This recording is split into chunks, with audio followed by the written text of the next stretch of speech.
Namaste. So I'm going to read Book 4, Chapter 8 on going to the Tirthas. Om Vakratuna Mahakaya Surya Koti Samaprabha Niraveganam Kuri Sabakaya. Om Gam Ganapatira, Om Gam Ganapatira, Om Gam Ganapatira, Om Gam Ganapatira, Om Gam Ganapataye Nama Hari Om. Om Ya Devi Sabakaya Bhagavatam.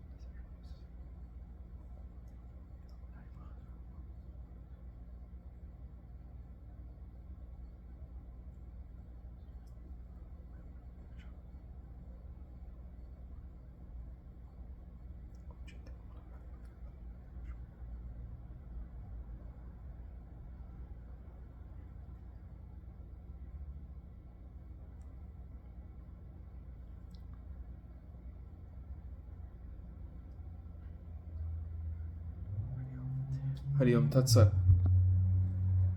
Sutta said, thus asked by the son of Parikshit, the king Janamejaya, the best of the Brahmanas, the son of Satyavati, Vyasa spoke in detail the following.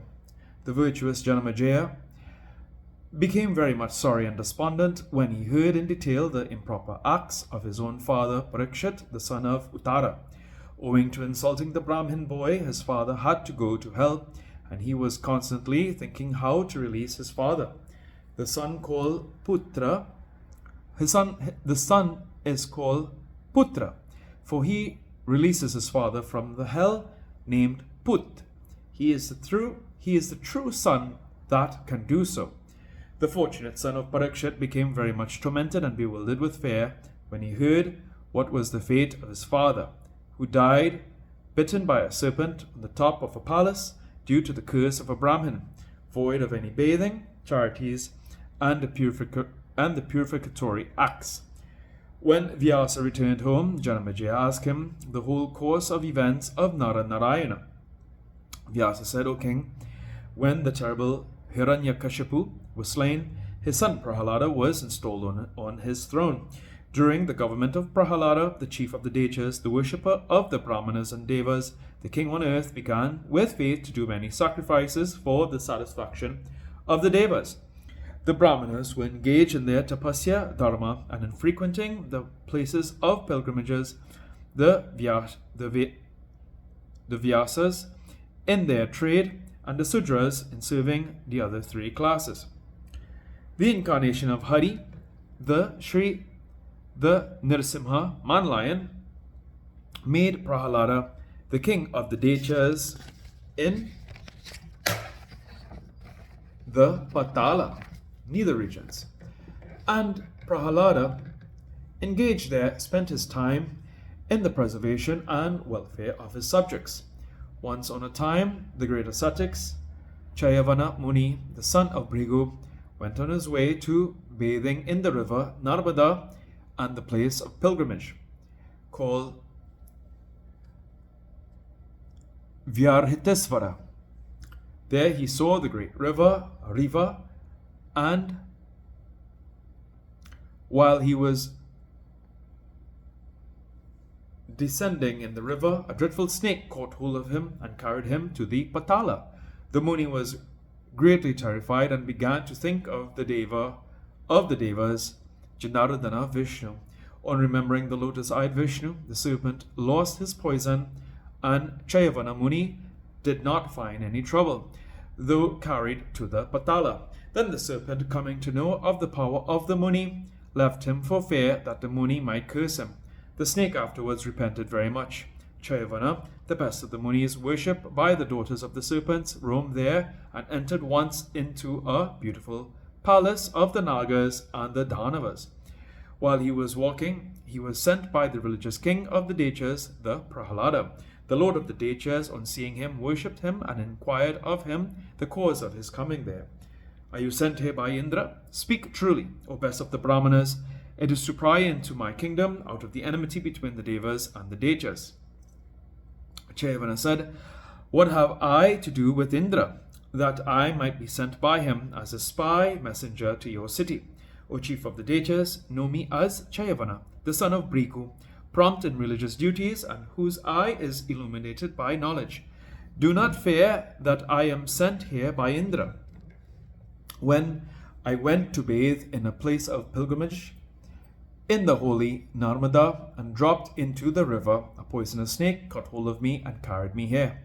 I took the name of Vishnu, and the serpent, hearing the Vishnu's name, became void of poison and left me here, as you see. O king, coming here, I see you. You are devoted of Vishnu. You are a devotee of Vishnu. Know me too, a devotee of the same Vishnu. Vyasa said, O king, Prahalada, the son of Hiranyakashipu, when hearing his sweet words, gladly asked him about the various places of pilgrimages.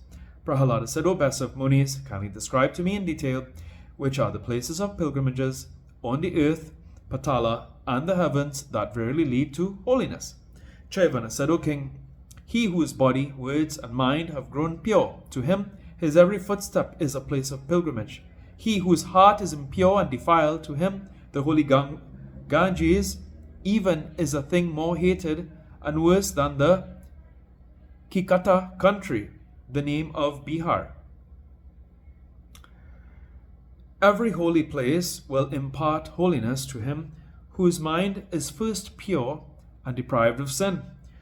O best of the Dechas, on the banks of the Ganges are situated many cities, towns, villages, places to assemble, mines, small villages, the living places of the Aborigines, the Chandalas, and the Kaivartas, the Hunas, Bhangas, the Khasas, and the other Mlechas.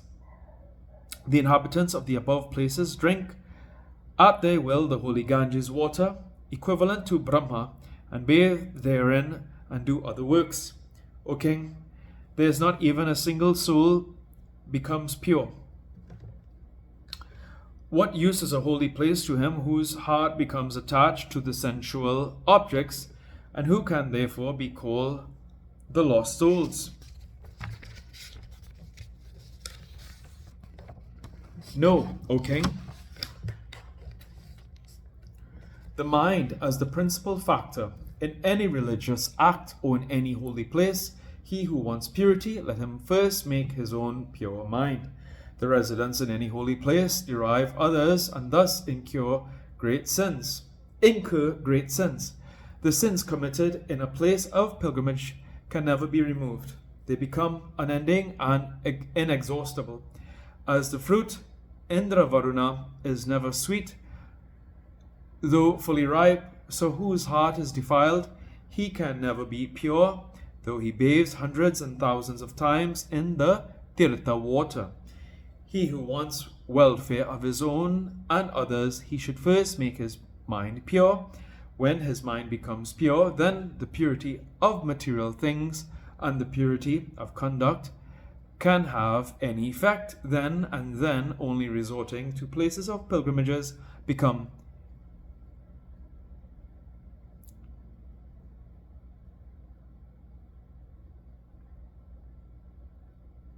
efficacious.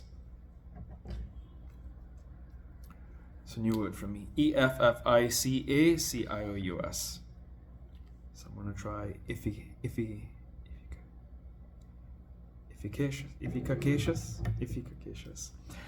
Always avoid company with the lowest class of persons in the holy places. It is far better to show one's good will and compassion to all souls, jivas, by one's intellect and by one's acts. You have asked me about the holy places of pilgrimages. I will now tell you those that are the best. O king, the holy Nemi Saranya is the first. Next, Chakra Tirtha. Next, Puskara Tirtha. There are many others besides these that cannot be counted. O best of kings, there are lots of other holy places in this world. Vyasa said, O king, Prahalada, the king of the Dechas, on hearing the Muni's words, became ready to go to Nemi Saranya, and with very much gladness exclaimed to his followers, the Dechas, O good ones, get up, today we will go to Nemi Saranya, and we will see the lotus-eyed, yellow-robed Shri Achyutam the Vishnu. Vyasa said, O king, when thus addressed by Prahalada, the demons were exceedingly glad, and they all marched out of Patala. The deities and demons, all united, went to the Naimi Saranayam, and filled with much pleasure, they all bathed on reaching that holy place. There, accompanied by the deities, Prahalada roamed about the sacred places and saw the holy Saraswati river and her pure clean water. The high-souled Prahalada bathed in the Saraswati river, and his mind was satisfied. The king of the deities was very much pleased, and he performed ablutions and charities according to due rites in that most auspicious sacred place of pilgrimage. Here ends the 8th chapter in the 4th book of Srimad Devi Bhagavatam, the Maha Puranam of 18,000 verses by Maharishi Vedvyasa, on going to the Tirthas. Om Jayati Mangalakali Padrakali.